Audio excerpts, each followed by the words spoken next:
Uma do Carlinhos que eu não esqueço, a gente ficou puto pra caralho com ele. O Bossa queria matar, eu também, nós dois. Eu me lembro, a gente foi pra Catanduva. Catanduva. A gente ia direto. Catanduva. Fazer bailinho. Fazer bailinho? Fez o bailinho lá. Pô, a gente ia direto, eles sempre levavam a gente. direto, Manda um verdade. abraço lá pro pessoal da Jovem Pô, Pan, demais, Marcão, demais, toda demais. a galera lá. Catanduva. Foi muito bom. Toda a galera da Jovem Pan Catanduva lá, pessoal muito gente boa, que acreditavam na gente, né? Sempre eu falo deles e de São José também, do Coelho, Puto, do Coelho é Dodô. sensacional. Verdade. Toda a galera, eles são Rapaziada, as gente afiliadas boa, mais próximas, o BH, Geraldo, a galera. Verdade. E aí, bicho, cara, eu lembro, eu e você, a gente ficou revoltado com ele. Que ele foi lembrando, mas conta. Ele lembro foi pegar também. o avião descalço.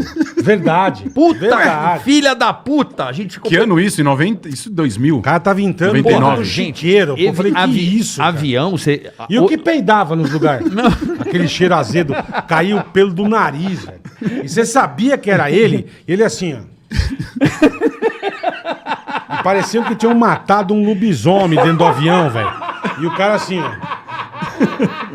Aí você, cara, que isso, Carlinhos? Hã?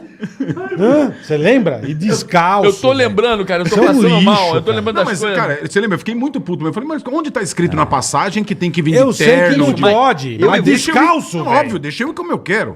Não, Carlinho, tem que botar o tênis. Não, vai tomar no cu, vou descalço. Ele Foi já era descalço. mendigo. Já era mendigo, é. Aí a gente colocou ele no ar, ele começou a dar trabalho. Falou, cara, vai, bota o tênis, cara. Você não Você pode... tinha que andar igual os caras queriam. Não pode andar Não descalço. é, Carlinhos, avião é diferente, os caras, pô, vão Você brigar vê com hoje você. como é bem diferente. Não, na hoje, época era. Hoje, vai pra Salvador. Não, só pra você ter uma noção, assim, é viagem mais longa que eu tô falando. Você vai ver que tem de tudo, cara. Tem de tudo. Não, mas, bicho, ele foi descalço. Eu fiquei puto, Eu também cara. lembro, verdade. Lembrou disso aí? Verdade, verdade. Porra, no aeroporto de Rio Preto, o cara me entra no avião descalço, todo mundo olhando pra ele, era ele um descalço e meio com a roupa do mendigo de sacanagem. Mas isso foi de sacanagem, porque os caras. Eu lembro disso, porque vocês estavam tão pilhados que eu falei, mano, quer saber? Eu vou voltar de mendigo com a roupa rasgada. Foi mesmo. Descalço.